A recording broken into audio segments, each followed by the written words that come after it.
Bonjour, à présent dans cette petite formation qui va prendre quelques minutes, je vais vous montrer comment vous pouvez gérer efficacement la gestion des aires de travail.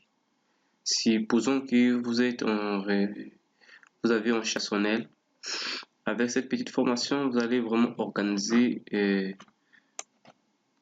avec notre outil vraiment de façon efficace la gestion des heures de travail. Donc, cet outil va venir, ça vous permet de résoudre complètement ce problème de gestion des heures de travail, de départ en congé, de congé maternité et bien d'autres.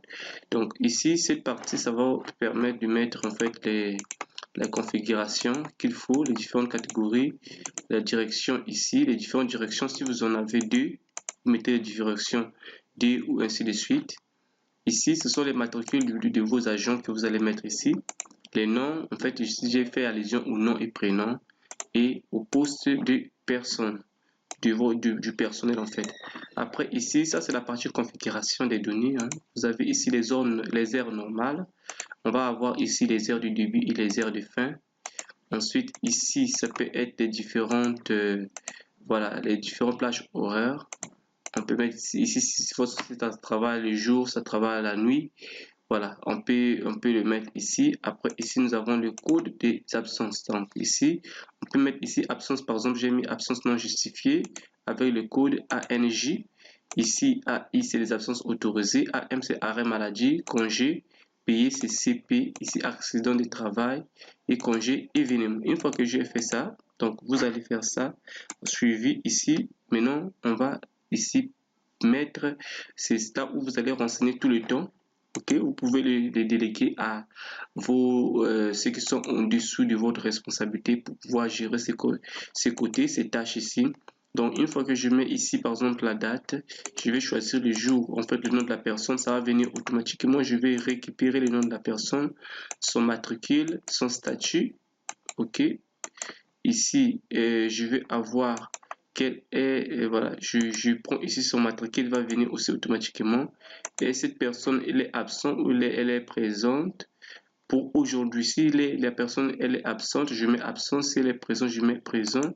Et ici, j'ai ici les différentes plages horaires. Est-ce qu'il travaille à la plage normale ou à des heures de nuit, par exemple. Je choisis les plages horaires aujourd'hui et ici, ça va me mettre ici automatiquement. Voilà, si j'ai les heures d'arrivée normalement et les heures de fin. Alors ici, si je choisis, je change, je mets 42. Ok, ça va me mettre en principe les heures d'arrivée et les heures de fin. Bon, lorsque vous avez rempli ça, après ici, c'est les motifs en fait. Donc, si la personne n'est pas là, ça veut dire que la personne est absente. Ici, il faut que je mentionne le motif de son absence. Donc, c'est là où je vais mentionner ici. Voilà, si je clique là, je fais, voilà. Ça va me donner le motif de son absence, si s'il a pris c'est un accident de travail ou c'est un congé de maternité ou bien d'autres. C'est tout. Quand vous avez fait ça et ça vous fait ce rapport. Ce rapport, ça va vous permettre même de l'adresser au niveau des services des ressources humaines. Ça permet aussi que vous puissiez apporter une innovation sur votre structure. Donc, lorsque vous allez présenter ces rapports, ça montre le nombre des absences que vous avez durant le mois, le taux d'absentéisme que vous avez, le taux de respect du temps de travail, il est à 104%. Ça va permettre aussi de faire une évaluation de votre service de ressources humaines.